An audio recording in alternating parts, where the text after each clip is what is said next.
financial accounting subject. We are starting with the chapter number 1, Introduction to Companies Financial Statement or Financial Statement of a Company. Every company, like other business entities, must prepare final accounts or financial statements periodically. Her company की तरह एक दूसरे company को भी अपना एक final account बनाना ज़रूरी है और वो मस्ट है, हर साल उनको वो प्रिपेयर करना पड़ता है.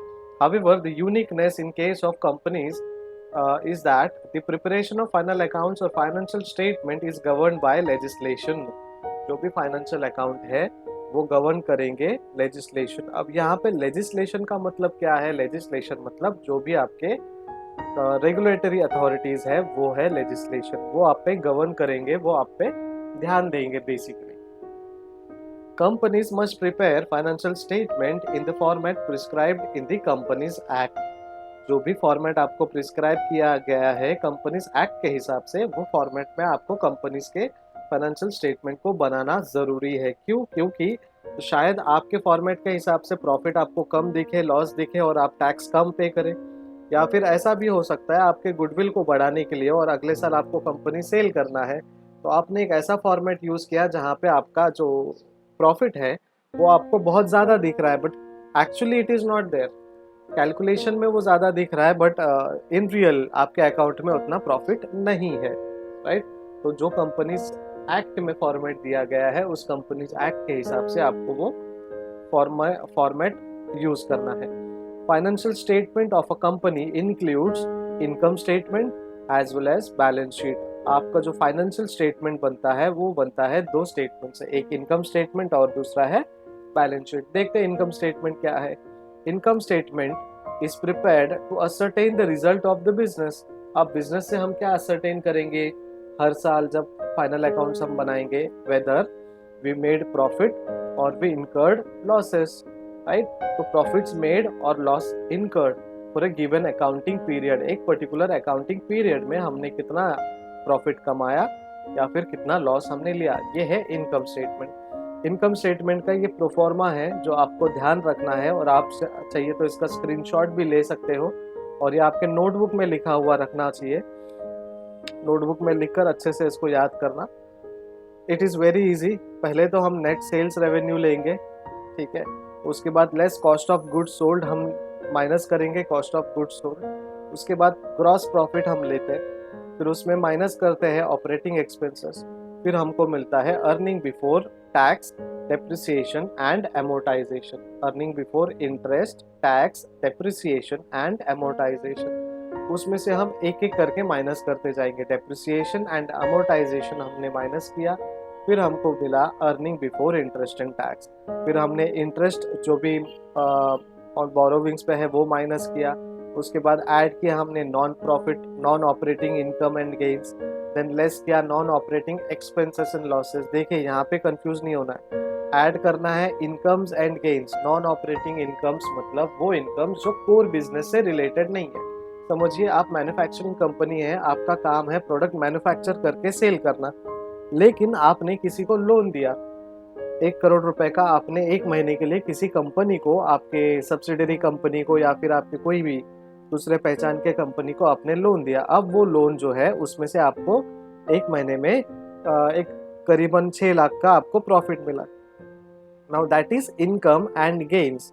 तो वो क्या है? Non operating income and gains. हमारा एक्चुअल काम है मैन्युफैक्चरिंग करना, लेकिन हमने क्या किया? लोन दिया, जो कि हमारा एक्चुअल काम नहीं है, बट ह्यूमैनिटरी बेस में प्रोफेशन के हिसाब से हमने सोचा कि कभी ना कभी हमको ज़रूरत पड़ेगा तो हमें भी कोई ऐसा फंडिंग देगा. तो उस हिसाब से हमने क्या किया? हमने लोन दिया और लोन से 6 लाख रुपए कमाए. That is non operating income. उसी तरीके से नॉन ऑपरेटिंग एक्सपेंसेस को हमने जगह पे इन्वेस्टमेंट कर दिया और वहाँ से हमको प्रॉफिट नहीं मिला.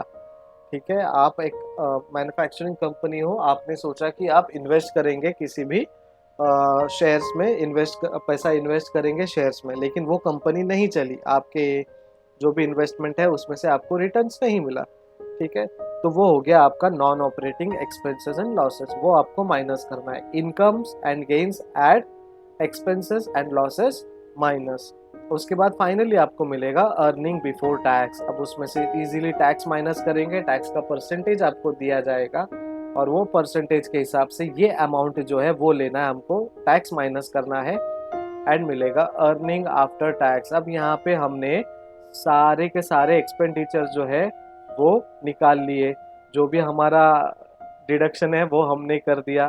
देन फाइनली एक चीज बचता है, अगर कंपनी डिविडेंड दे रही है तो वो डिविडेंड एंड अप्रोप्रिएशन जो है वो हमें माइनस करना है, क्योंकि कंपनी डिविडेंड दे रही है तो उसको कहीं ना कहीं इनकम स्टेटमेंट से डिडक्ट करना जरूरी है।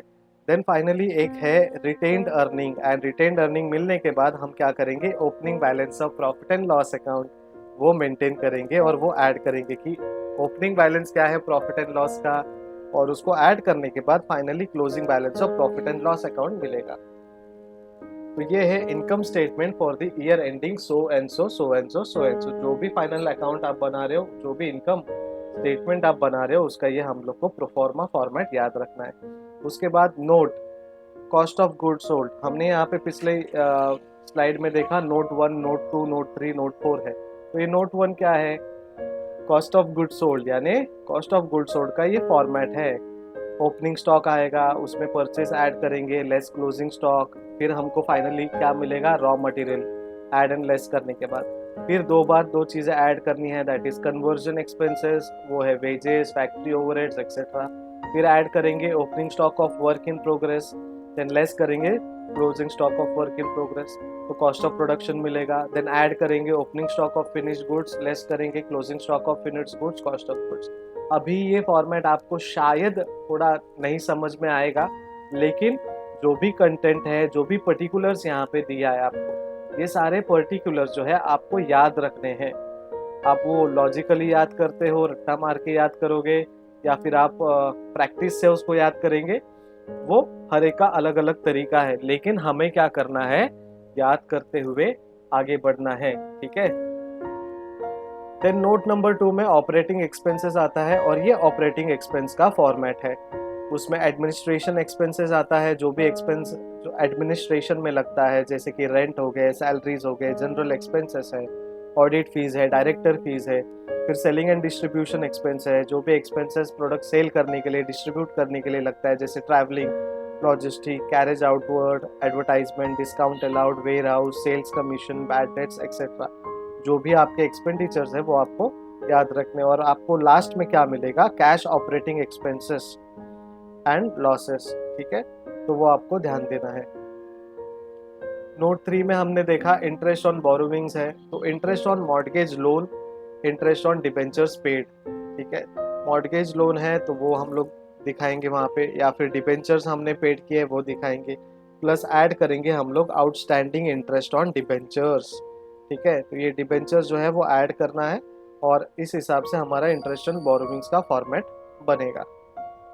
Dividend and appropriation, note number 4, dividend paid, interim dividend paid, proposed dividend paid, corporate dividend tax, transfer to general reserves, transfer to reserve fund, transfer to sinking fund, transfer to other reserves, ऐसे करके हमको सारे के सारे dividend and appropriations का total लेना है, और उसके बाद वो नोट नंबर 4 के सामने अमाउंट मेंशन करना है।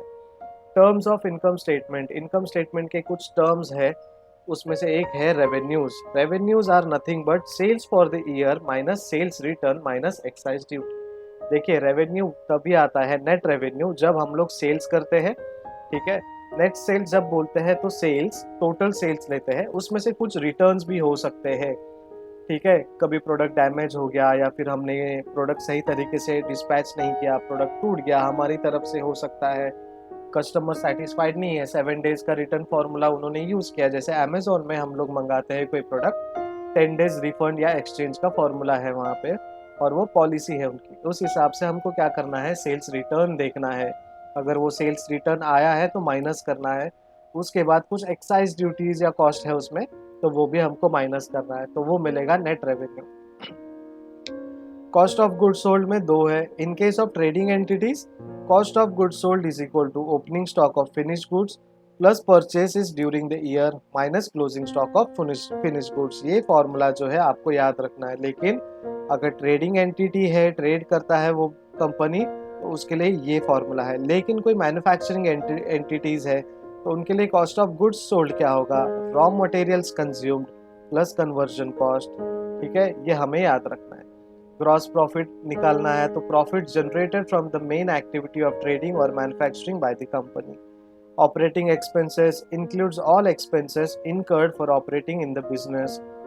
EBITDA, that is earning before interest, tax, depreciation and appropriation amortization, reference to earnings before interest, tax, depreciation and amortization। ठीक है, इसका फुल फॉर्म ये होता है। डेप्रिसिएशन क्या है? Refers to provision for replacement of fixed asset. कोई machinery आपने फिक्स्ड एसेट परचेज कर ली, उसको 10 साल के लिए आप यूज करेंगे तो 10 साल का डेप्रिसिएशन निकलेगा। अब ये डेप्रिसिएशन अमाउंट क्यों निकलेगा? क्योंकि उसको, उस मशीनरी को कभी ना कभी रिप्लेस करना है और वो रिप्लेस करने के टाइम एक सर्टन अमाउंट हमें चाहिए रहता है, तो वो मशीन के लाइफ के ऊपर, लाइफ स्पैन के ऊपर के हिसाब से हम वो परसेंटेज डिसाइड करते हैं। amortization मतलब refers to writing off of sunk cost, deferred revenue expenses and intangible assets which need to be replaced। तो ये जो भी sunk cost है, deferred revenues है जो हमको पे करने हैं expenditures, ठीक है, और उसके बाद intangible assets जो है उनके लिए जो भी रिप्लेसमेंट की ज़रूरत पड़ती है, जैसे डेप्रिसिएशन है वैसे ही depreciation is for tangible assets and amortization is for intangible assets। Earning before interest and tax refers to earning before interest and tax, यानी जो भी डिडक्शन होगा बिफोर इंटरेस्ट एंड टैक्स वो है earning before interest and tax. ये आपको format में भी दिखेगा EBIT, और वो जब आप फॉर्मेट देखेंगे इनकम स्टेटमेंट का तभी भी आपको क्लियरली दिखेगा। एंड ये जस्ट आपको रेफरेंस के लिए दिया है कि EBIT का फुल फॉर्म क्या है और वो उसका मीनिंग क्या है। सो बेसिकली मीनिंग ये है, जितना भी अर्निंग है before interest and tax, interest and tax minus करने से पहले का जो भी अर्निंग्स है वो है ये अर्निंग्स, ठीक है। इंटरेस्ट ऑन बोरोविंग्स, जो भी बोरोविंग्स हम लोग करते हैं उसमें से इंटरेस्ट लगता है। Refers to interest on loans borrowed by the company, company borrow करती है और उस हिसाब से कंपनी क्या करते हैं, उसमें इंटरेस्ट पे करते हैं, रिटर्न्स पे करते हैं उसको। Non-operating incomes include income from investment, bank interest, etc., which are not generated from the operating activity of the company। हमने बात की थी कोर बिजनेस एंड हमने फिर उसके बाद कोर बिजनेस को छोड़कर अदर एक्टिविटी में पार्ट लिया, वो है लोन दिया, ठीक है, वो है non operating income. EBT refers to earning before tax. अब EBIT में से जब आय यानी इंटरेस्ट माइनस करेंगे तो बचता है आपको EBT, तो that is nothing but earning before tax. उसके बाद टैक्स अगर माइनस करोगे तो आपको मिलेगा अर्निंग आफ्टर टैक्स, ठीक है। फिर डिविडेंड तो सबको ही पता है कि शेयर्स जो होते हैं, शेयर्स के ऊपर हम लोग कुछ अमाउंट डिस्ट्रीब्यूट करते हैं, ठीक है। Refers to share of profit distributed by the company to its share holder, profit distribute होता है in the name of dividend. Then retained earning refers to the profit of the year retained in the business. Retained earning क्या है? Profit of the year, ठीक है, वो है retained earning. आइए balance sheet देखते हैं। Balance sheet is a statement of sources and application of funds, ठीक है। बैलेंस शीट में दो चीज दिखाई जाती है, सोर्सेस यानी एसेट्स एंड लाइबिलिटीज यानी application of funds. The balance sheet presents the sources from which the company has mobilised funds required for the business and the utilisation of the funds, ठीक है। तो सोर्सेस क्या है, कहाँ से पैसे आ रहा है और कहाँ से हम लोग वो यूटिलाइज कर रहे हैं। तो balance sheet as on so and so, जो भी फाइनेंशियल ईयर का डेट या मंथ होगा उस हिसाब से वो आएगा। तो इक्विटीज एंड लाइबिलिटीज, और दूसरा हेडिंग है एसेट्स। जो भी इक्विटीज एंड लाइबिलिटीज है, बेसिकली हम लोग लाइबिलिटीज एंड एसेट्स लिखते हैं, तो यहाँ पे उनके कंटेंट यानी पर्टिकुलर्स है share capital, reserves and surplus, non current liabilities, secured loans, unsecured loans, current liabilities and total. उनके लिए नोट है 5, 6, 7, 8, 9 हम लोग पढ़ेंगे कि ये शेयर कैपिटल में क्या आएगा, रिजर्व्स एंड सरप्लस में क्या आएगा, ठीक है। उसके बाद एसेट्स, एसेट्स में non current assets, fixed asset, investment, other non current assets, and then उसके बाद current assets, loans and advances. इनके भी कुछ नोट्स हैं, डिटेल में हम लोग देखते हैं। शेयर कैपिटल में ऑथोराइज कैपिटल आता है, इश्यूड कैपिटल आता है, सब्सक्राइब्ड कैपिटल आता है, कॉल अप कैपिटल आता है। देन लेस करेंगे कॉल्स इन अरियर्स जो हमने ऑलरेडी पे किया है, पे करना है हमको। ऐड करेंगे शेयर फॉर फ्यूचर्स, जो भी फ्यूचर के शेयर्स है वो। पेड अप कैपिटल है, कॉल्स इन एडवांसेस है, इन सब का टोटल हम लोग शेयर कैपिटल में लिखेंगे। नोट 6 में reserves and surplus, capital reserves कितना है, जनरल रिजर्व्स कितने हैं, reserve fund, shrinking fund, security premium, other reserve, profit and loss account that is surplus रहेगा तो ऐड होगा, लॉस रहेगा तो माइनस होगा। ठीक है, तो ये सारे टोटल हम लोग क्या करते हैं रिजर्व्स एंड सरप्लस में दिखाते हैं। Note number 7 secured loan, mortgage loan है, डिबेंचर्स लोन है, आउटस्टैंडिंग इंटरेस्ट ऑन डिबेंचर्स है तो वो भी हम लोग को मेंशन करना है। उसके बाद unsecured loan, bank loan, loan from subsidiary companies and fix deposit from public. जितने भी आपको ये नोट्स दिख रहे हैं वो अभी नहीं समझेंगे, तो आप जब प्रॉब्लम सॉल्व करेंगे प्रैक्टिकली, जब हम लोग प्रॉब्लम्स देखेंगे तभी आपको समझ में आएगा। You just need to write it on your notebook and उनको याद करना है डेली। आपको ये सारे नोट्स याद रखने हैं। अगर आपने अभी याद करना शुरू कर दिया तो आपको एग्जाम तक वो डेफिनेटली हैंड्स ऑन हो जाएगा। Note number 9 current liabilities and provision, sundry creditors, bills payable, bank overdraft, unclaimed dividend, outstanding expenses, income received in advances, provisional for taxes, proposed dividend, corporate dividend। ठीक है, ये सारे terms हमको पता है।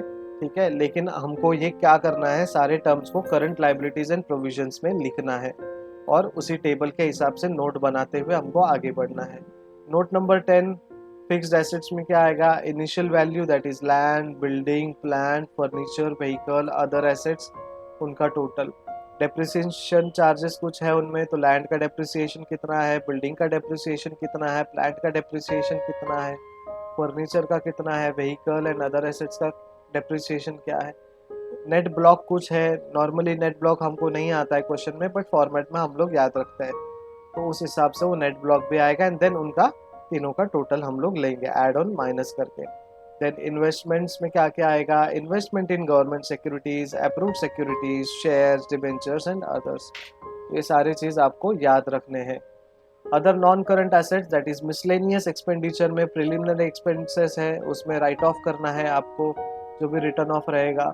Then उसके बाद अंडर राइटिंग कमीशंस है, discount on issue of shares and debentures, profit and loss account, debit balance जो भी रहेगा वो आपको यहाँ पे मेंशन करना है। 13 note number 13 current assets, loans and advances, cash in hand, cash at bank, sundry debtors, bills receivable, inventories, outstanding income, prepaid expenses, tax deducted at source, loose tools, advances, ये सारे कंटेंट जो है आपके current liabilities, loans and advances के note में जाएंगे। Terms of balance sheet, आपको कुछ कुछ टर्म्स नहीं समझे होंगे तो फिर से यहाँ पे हम लोग का एक रिवीजन हो जाएगा। शेयर कैपिटल में क्या क्या आएगा, authorised capital, issued capital, subscribed, called up and paid up capital. Reserves and surplus refers to the profit set aside for meeting specific future requirement or any future contingencies। Reserve हम लोग क्यों रखते हैं, क्योंकि कुछ भी इमरजेंसी होगा, uncertainties होंगे, कंटिजेंसीज होंगे, इसके लिए हम लोग वो रिजर्व में रखते हैं जो भी सरप्लस आते हैं हम लोग को। Secured loans are nothing but the loans borrowed by the company from financial institutions and banks। ठीक है, और बाय इश्यू ऑफ डिबेंचर्स, ये है हमारे सिक्योर्ड लोन। इस तरीके से हम लोग लोन्स ले सकते हैं। Unsecured loans borrowed by the company on personal guarantee or without any security। ठीक है, अनसिक्योर्ड लोन और सिक्योर्ड लोन्स दोनों चीज आपको याद रखना है, उसके मीनिंग को हमेशा याद रखना है। Fixed assets refers to assets which are meant for long term use and the volume of which do not change frequently। Fixed assets में क्या आता है, आपके मशीनरीज आते हैं, मूवेबल इमूवेबल एसेट्स आते हैं जिनको हम फ्रीक्वेंटली चेंज नहीं करते, 5-6 साल में चेंज करते हैं, that is fixed asset. Investment refers to surplus funds with the company invested outside the business. Outside the business मतलब अपने बिजनेस के अलावा कहीं और हमने इन्वेस्ट कर दिया है फॉर अर्निंग पर्पस, वो है हमारे investment. Current assets refers to the assets which are meant for short-term use and the volume of which changes very frequently। तो करंट एसेट्स वो है जो हम लोग फ्रीक्वेंटली चेंज कर सकते हैं और वो जल्दी लिक्विडेट कर सकते हैं, यानी सेल आउट कर सकते हैं और उसको कैश में कन्वर्ट कर सकते हैं। Loans and advances refers to extended by the company to its employees. Loans और एडवांसेस जो है वो हम लोग अपने कंपनी को एक्सटेंड करते हैं और कंपनी क्या करती है, कभी कभी अपने एम्प्लॉयज को भी लोन्स देती है, किसी और कंपनी को लोन्स देती है, एडवांसेस देती है, right. Current liabilities refer to short term sources of funds, ये हमारे short term sources of funds है। Provisions refers to profit set aside for meeting short term obligation. जो भी प्रोविजंस है वो हम लोग क्यों रखते हैं, क्योंकि शॉर्ट टर्म ऑब्लिगेशंस रिक्वायरमेंट जो है उस हिसाब से वो हम लोग प्रोविजंस बना के रखते हैं। Miscellaneous expenditures refer to any deferred revenues, expenses like preliminary expenses, discount on issue of shares or debentures, etc., to the extent not yet written off to the income statement. तो miscellaneous expenses में भी ये सारे deferred revenues expenses हमको दिखते हैं. Losses refers to excess of expenses over income accumulated over the years. तो हमारे इनकम जो है वो कम है और हमारे एक्सपेंडिचर जो है वो ज़्यादा है, तो excess of expenses over income comes to losses. तो ये था हमारा फाइनेंशियल अकाउंट सब्जेक्ट का फाइनेंशियल स्टेटमेंट ऑफ कंपनीज के कंटेंट फॉर्मेट. ठीक है, सारे फॉर्मेट आपको याद रखने हैं. ये फॉर्मेट आपको फिक्स नहीं है, अपने सब्जेक्ट में जब हम लोग प्रैक्टिस करेंगे वीडियोस में वो उसके हिसाब से हम लोग चेंज करते जाएंगे. Thank you so much, keep watching.